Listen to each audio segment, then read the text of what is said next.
Buenos días. En este video mostraremos nuestro trabajo final de evaluación para el aprendizaje. El grupo estará conformado por Jennifer Lorena Herrera Alejo, Juliet Sofía Acosta Hernández, Judy Yasmín Quiroga Bautista y María Camila Garzón Pico.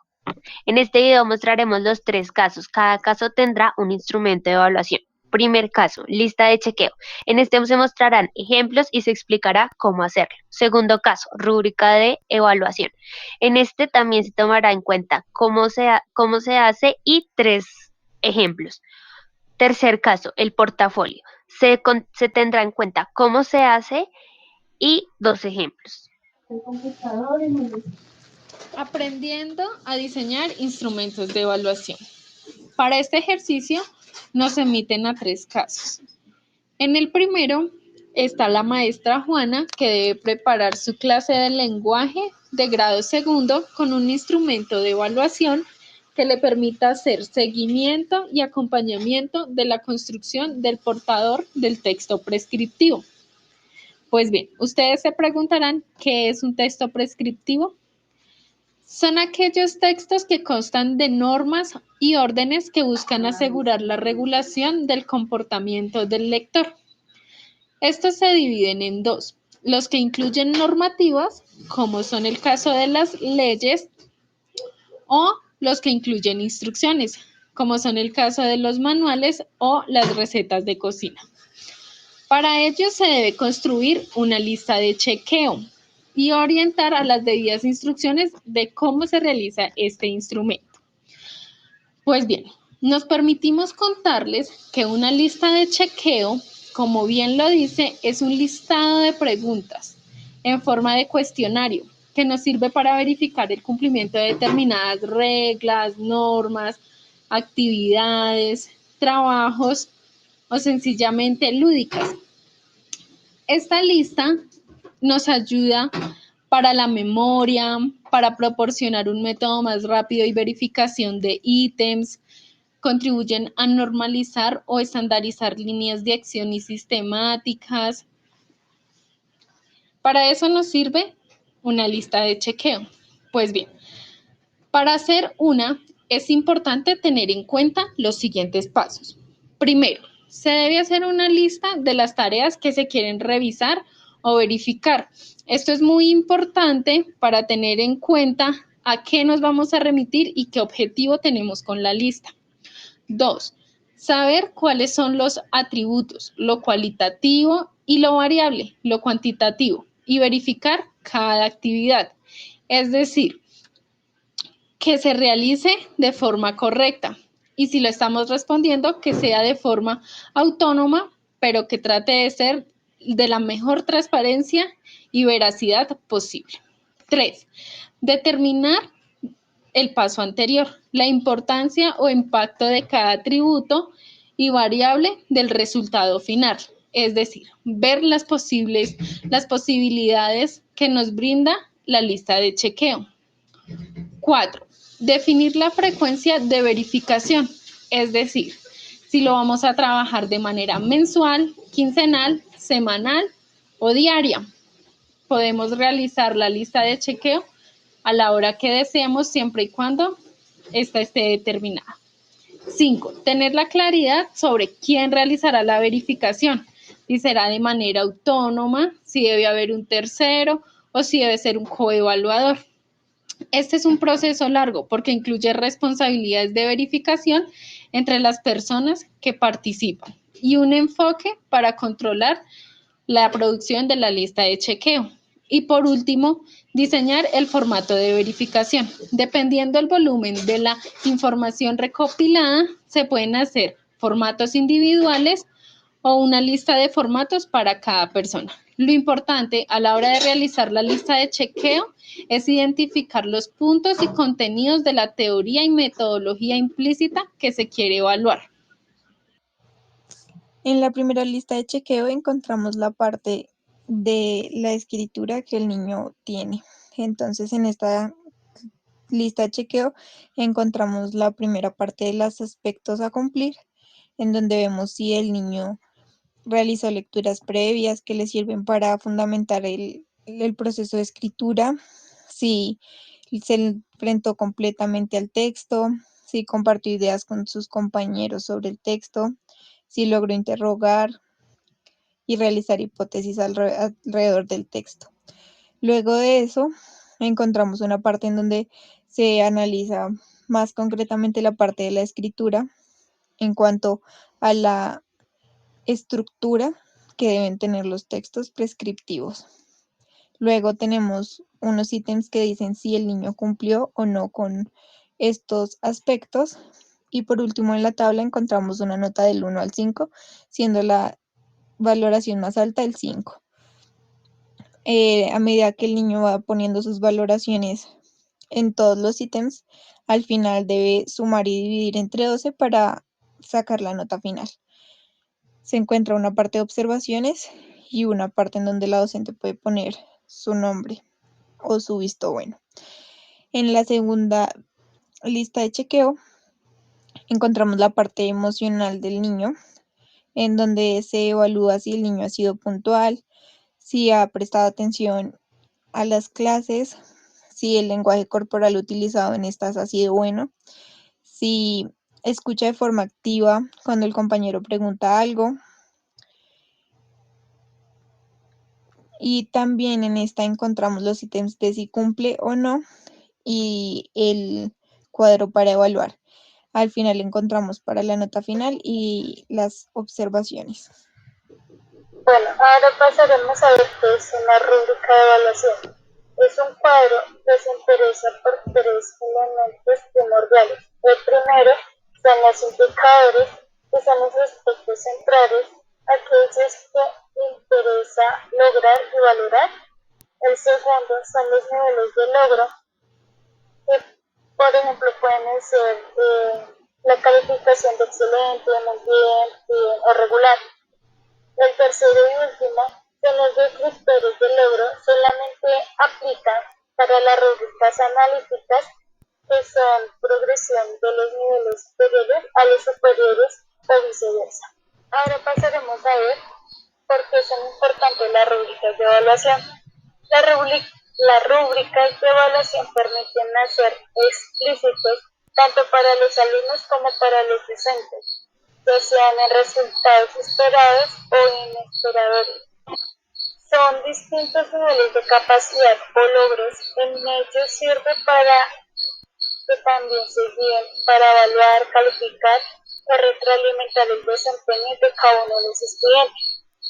También nos sirve para, también nos sirve como una herramienta de autoevaluación, ya que ayuda a los estudiantes a tener un mayor control sobre sus aspectos de aprendizaje. En esta rúbrica explicaremos para grado quinto una línea del tiempo de la historia de los partidos en Colombia.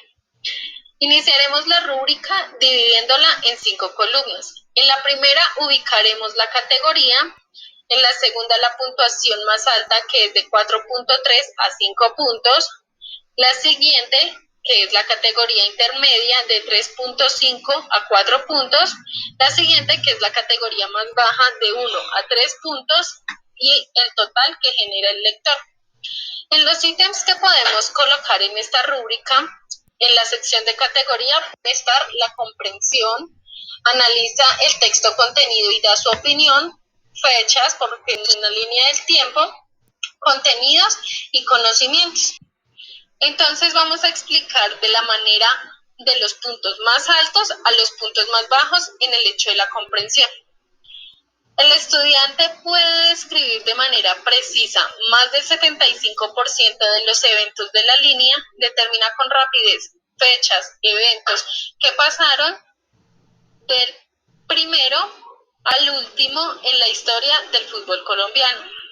En la sección intermedia, ubica las ideas principales de la línea del tiempo, pero le cuesta referir fechas precisas y asume ítems que no son tan importantes, dejando otros que le pueden ayudar a completar el texto.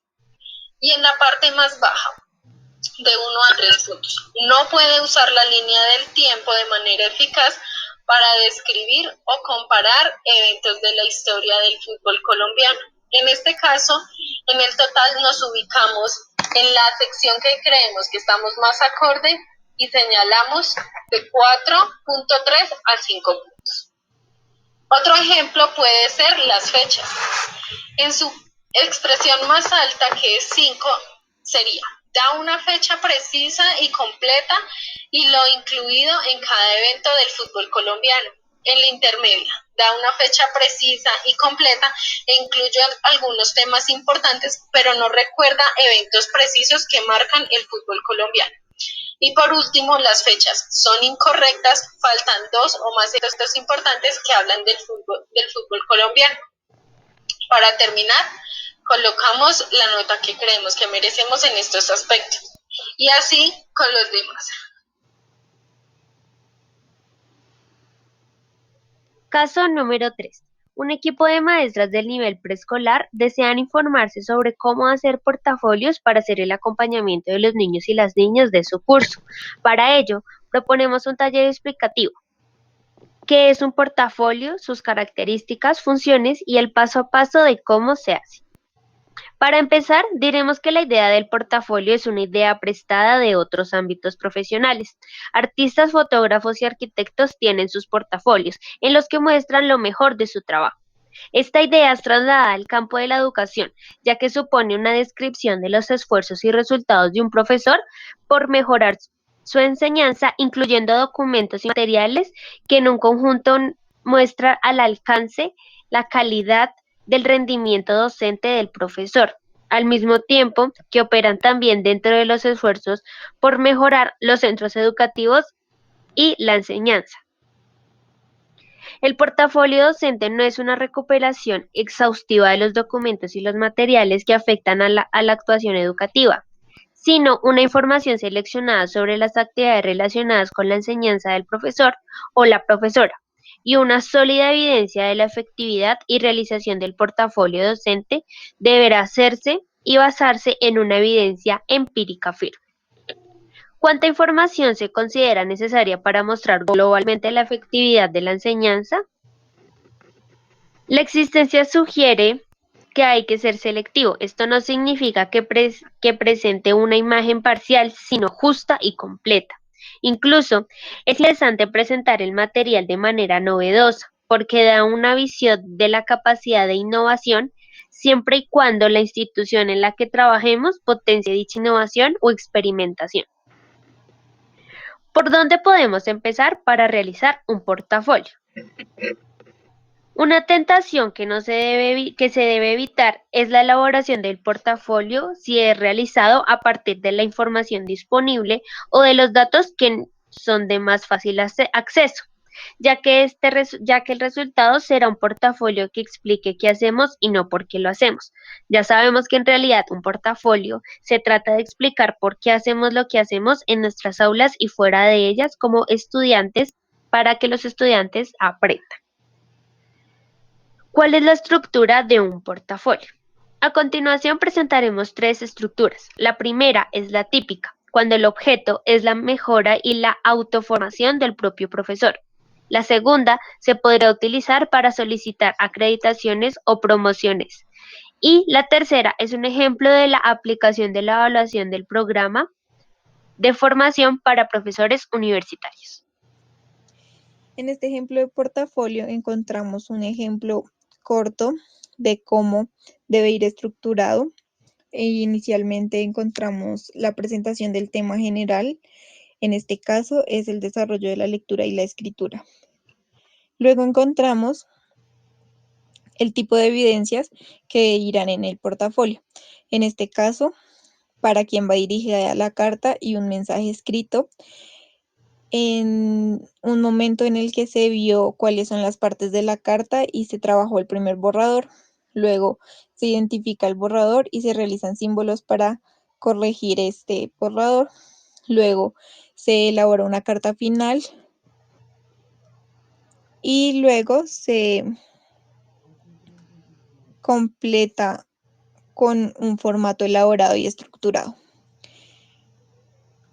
Por último, para este portafolio encontramos una lista de chequeo en la que evaluamos si el portafolio cumple con su proceso de demostrar lo que se realizó en el proyecto, si se logró avanzar en el proceso lector y escritor de los niños, si el trabajo es autónomo y si el portafolio es positivo para evidenciar el proceso del lector y escritor. Para terminar con nuestro taller explicativo, responderemos 7 preguntas, las cuales son: ¿qué beneficios brinda realizar un portafolio? 2. ¿Con qué material se pueden hacer los portafolios? 3. ¿A quiénes se les puede integrar en el desarrollo de un portafolio? 4. Siendo maestra de preescolar, ¿cuál formato se adecua mejor a su trabajo? 5. ¿A quién se le promueve la participación? 6. ¿Cómo se asume el trabajo del estudiante? 7. ¿Cómo se puede proponer el objetivo del portafolio? Hemos visto estos diferentes tipos de evaluación que se pueden ver dentro del aula, podemos concluir que la evaluación únicamente no se da por medio del quiz o la prueba que se le pueden hacer al niño. También hay formas en las que él participa y se da la hetero, la co y la autoevaluación. Esto permite que la evaluación sea más justa y que se sea consciente del proceso que se está llevando a cabo por parte tanto de los niños como del maestro. Eso es todo por hoy, chicos. Espero toda la explicación de nuestro trabajo haya sido suficientemente clara. Sin embargo, si quedan dudas, estamos súper atentas y dispuestas a resolverlas. Muchas gracias.